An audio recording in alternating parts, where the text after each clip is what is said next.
My name is Kira Bra. I'm a junior early childhood education major. I'm originally from West Point, New York.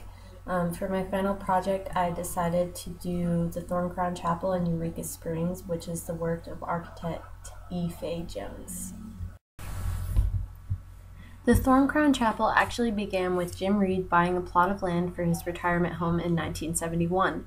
People would go to this spot to get a better view of the Ozark Hills. Most people would have shaken their fists and told them to get off their property, but Jim didn't. He welcomed them. From this, Jim and his wife got the idea to build a glass chapel so people could enjoy the view in an inspiring way. After his idea, Jim met with a professor at the University of Arkansas, E. Fay Jones. Jim proposed his dream to Jones about the chapel, and surprisingly, he took on the project. About halfway through, building funds for the project were running out. A little after this, construction stopped. Jim Reed decided to visit his unfinished chapel one last time, where he got on his knees and prayed for a miracle. A few days after this, all the funds needed to finish were raised. The Thorncrown Chapel opened July 10, 1980. The Thorncrown Chapel is a beautiful glass building on top of the Ozark Hills. This chapel is comprised mostly of geometric shapes. Besides the decorative plants, you don't see any organic art in the sense of shape. The organic art incorporated in this is the beams that are as tall as the trees. Its beams are comprised of parallel, perpendicular, converging, and intersecting irregular lines. These beams help draw your eye upwards. Its symmetrical crossing beams create a perfect balance. The inside of the chapel is a perfectly symmetrical with 2 rows of seating with plants on either side. The light blue seats bring out the color of the sky, and the lights on either side provide a calming, dim-lit mood when the sun goes down. The entryway is a pentagon with a light brown door to complement the dark gray beams. With this chapel, because it is glass, I feel like the outside surroundings are also part of the art. The glass allows light in and shows the beautiful, always changing outside colors. Semiology, the science of signs, helps describe this art to me. The beginnings of this piece were very religious, and obviously this place had a lot more of a spiritual sense. People come here to meditate, contemplate life, and even get married. Although there are no physical signs on the chapel, the building itself is a sign. Semiology deals with more of the abstract art, and the building itself is more of a contemporary Gothic, but the symbolic meaning of the building adds to the art.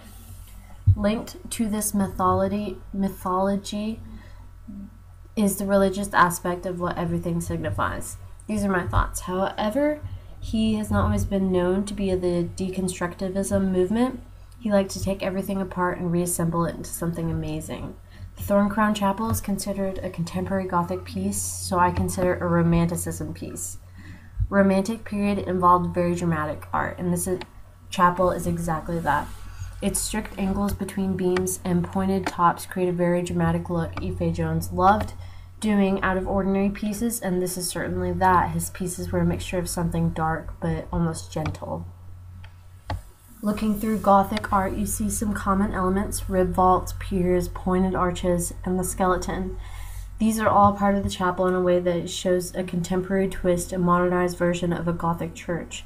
Stained glass windows are as well. Of course, the chapel isn't stained, so everything can enjoy the outside. An example of how these connect would be the Durham Cathedral, the vaulted ceilings with the clear rib vaults and pointed arches like the front entryway to the Thorncrown Chapel. Comparing the Thorncrown Chapel to different cathedrals makes me look at the Chartres Cathedral. This shows a skeletal structural kind of like the raw structure in the Thorncrown. The sides on the upper level of the Chartres show the lights in the Thorncrown could have been influenced by these hanging over. Personally, I'm not from Arkansas, but when I found this place, I knew this is the place I wanted to get married in. Right when fall comes around and the leaves start changing, it's a perfect place to relax and just read a book. The fact that it is secluded in the woods makes you feel as if you're detached from the world. The beams make me want to stare at them for hours, and the beautiful surroundings make me want to sit and think. My first visit at the chapel was not only calming but emotional. It made me think why everything couldn't be so beautifully simple. Why can't the world around us be as clear as this glass chapel?